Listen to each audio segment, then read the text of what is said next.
இல்லை, பிரபாகரன் கூட போட்டு மெதகு பிரபாகரன் கூட போட்டு எடுக்கலை. நான் அதை பொதுபல சொல்ல இருக்கிறேன். மெதகு பிரபாகரன் அவர்களை அவர் சந்தித்தது 2 to 8 நிமிடம் என்று சொல்கிறாங்க. அந்த முழு வீடியோ காட்சியும் சந்தோஷங்களிடம் இருக்கிறது. இன்னும் சில வாரங்களில் சில வீடியோக்கள் வெளியே வரும் என்பதையும் திருவாளர் சீமான் அவர் சொல்லிக்கொள்ள விரும்புகிறோம்.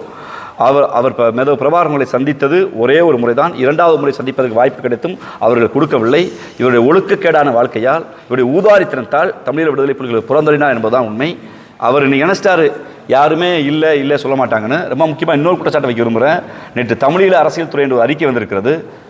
தமிழ்நாட்டு அரசியலில் தமிழீழ விடுதலை புலிகள் இந்திய அரசியலில் தமிழ்நாட்டு அரசியலில் ஒருபோதும் தலையிட மாட்டாங்க. அவர்கள் யார் ஆதரவு கொடுத்தாலும் அந்த ஆதரவை ஏற்றுக்குவாங்க.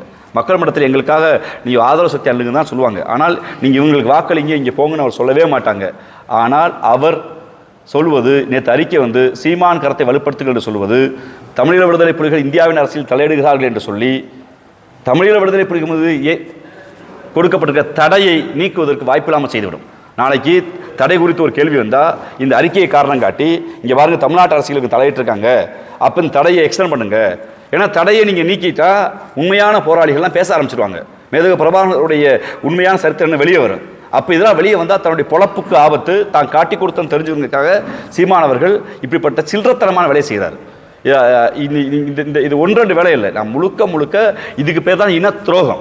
ஒரு நீண்ட நெடிய ஒரு வரலாற்று ரீதியான போராட்டத்தை, மக்களுடைய உரிமை போராட்டத்தை, ஆயுத போராட்டத்தை தன் சொந்த சுயலாபத்திற்காக காட்டி கொடுத்தது மட்டுமில்லாமல் அண்ணன் குளத்தூர்மணி அவர்கள் மிக தெளிவாக சொல்கிறார். சேட்டலைட் ஃபோன்லேருந்து நாங்கள் டெல்லியில் இருக்கும்போது சேட்டலைட் ஃபோன்லேருந்து சீமான் எங்கேருந்து பேசினார்னா ஈழத்திலிருந்து பேசுகிறாரு. அப்படி உரிமை யாரும் கொடுக்கல. அப்போ ஒரு ஆர்வ கோளாறு என்பதை விட திட்டமிட்டு வேலை செய்திருக்கிறார். இன்னைக்கு திட்டமிட்டு இந்தியாவில் தமிழீழ விடுதலை புலிகள் தடை இருக்குது என்றால் அதுக்கு சீமான் போட்டவர் தான் காரணம் என்பதை மிக உறுதியாக சொல்கிறோம். இன்றைக்கி சொல்கிறார், நம்ம மெதகு பிரபாகரன் அவர்களை நாங்கள் தலைவராக ஏற்றிருக்கோம், நீங்கள் இப்போ பெரியார் பேரை சொல்லி ஓட்டு கேட்க முடியுமான்னு. ஈரோடு இடைத்தேர்தலில் டெபாசிட்டை கூட வாங்க முடியாது. ஈரோடு இடைத்தேர்தல் மக்கள் மிக தெளிவாக இருக்காங்க. ஈரோடு இடைத்தேர்தலில் திராவிட முன்னேற்ற கழகம் எங்களுடைய கொள்கை ஆசான் தந்தை பெரியாரின் புகைப்படத்தை முதல் படமாக போட்டு தான் வாக்கு கேட்குது. நீ தெம்பும் திராணியும் யோக்கியதை இருந்தா நீ உண்மையிலேயே நீ சொல்கிற மாதிரிலாம் சொல்ல முடியாது. ஆத்தாளுக்கு அப்படிலாம் சொல்கிறதெல்லாம் அது கொச்சையான சொல்கள். யோக்கியதை இருந்தால் மெதகு பிரபாகரன் படத்தை போட்டு ஓட்டு கேட்டுக்கணுமா இல்லையா? ஏன் போடல? அப்போ மெதகு பிரபாகரனை குறித்து யார் பேசலாம் துறைன்னு சொல்லிட்டு நீ மெதகு பிரபாகரன் படத்தை நீ போடலைன்னா உன் உள்நோக்கம் மெதகு பிரபாகரனுடைய வீரத்தை, அந்த தியாகத்தை கொச்சைப்படுத்துவது, அவரை மட்டுப்படுத்துவது, அவரை இந்த மண்ணிலிருந்து அழிச்சிட்டு நான் தான் பிரபாகரன் கூட சொல்வதற்கான அந்த மனநோய்க்கு இன்னும் கொஞ்ச நாள் சீமா வந்துடுவார். நீங்கள் அவர் சொன்ன பொய்களை மட்டும் நீங்கள் வருஷப்படுத்துங்களேன். நான் போர்க்கள காட்சியில் கடலில் போனேன்டார். ஆனால் போனது விமானத்தில், பெங்களூர் விமானத்திலிருந்து. முறையாக சொல்கிறோம், போனது பெங்களூர் விமான நிலையத்திலிருந்து தான் சீமான் போனார். ஆனால் போரில் உள்ள போனேன்டார். இன்னொன்று, நீங்கள் சீமான் மீது பேச்சு வழக்கு இருக்குது. எங்கேயாவது புலிகளுக்கு உதவினார், மக்களுக்கு உதவினார், ஏதாவது வழக்குகள் இருக்கா? ஒரு வழக்கு அதை செய்தவர் அண்ணன் வண்டியரசு அவர்கள் வழக்கு எதிர்கொள்கிறாங்க. ஒரு வழக்கு சீமானுக்கு இல்லை. இன்னொன்று, இங்கே மேடை பேச்சு வழக்குகளை காட்டி இவர் தேசிய பாதுகாப்பு சட்டம்ங்கிறாரு. அது யார் வேணாலும் பண்ணலாம்.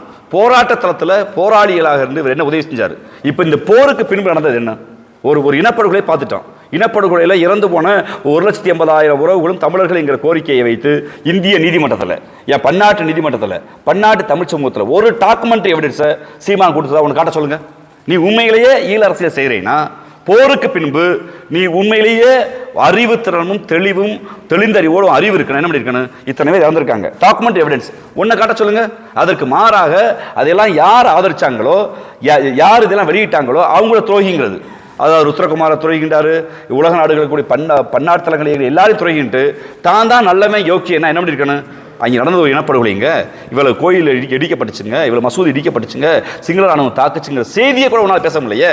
அதுக்கு மாற என்ன சொல்கிறேன்? எனக்கு இட்லி கறி கொடுத்தாங்க, மான் கறி கொடுத்தாங்க, பன்னிக்கறி கொடுத்தாங்க, ஆமை கறி கொடுத்தாங்க, எனக்கு ஊட்டி விட்டாங்க, என்ன ஒரு போராளி கிள்ளுனாரு, நான் ஒரு போராளி மீது காதல் கொண்டேன். எவ்வளவு கொச்சையான ஒரு விடுதலை போராட்டத்தை கொண்டு வந்து உங்களுடைய சுய லாபத்துக்காக சிதைச்சிருக்கேன்னு தெரியுதா? தமிழ் சமூகத்தை சிதைத்த வேலையை ஈழம் குறித்து இன்னைக்கு எண்ணிலடங்காத முற்போக்குவாதிகள் பேச பயப்படுறாங்கன்னா நம்ம எதாவது பேசினா சீமான் விடுகிற கதைகளில் தோத்து போயிடுவோம். நமக்கு ஏண்டா வம்புன்னு பல பெரியாரிஸ்டுகள், பல முற்போக்குவாதிகள், பல பொதுவுடைமைவாதிகளை வாயடைக்க செய்துவிட்டு இந்த அசிங்கத்தோடு நம்ம போராட வேணாம். அந்த சேத்துக்களை ஒன்று உலாவிக்கு இருக்கு, நம்மளும் போய் சேர்ந்து உலாவனா நம்மளாம் சேர் வலிக்கணும்னு ஒதுங்கி போய் வைப்பதற்கு வேலையை சீமான் செய்திருக்கிறதா பார்க்குறேன்.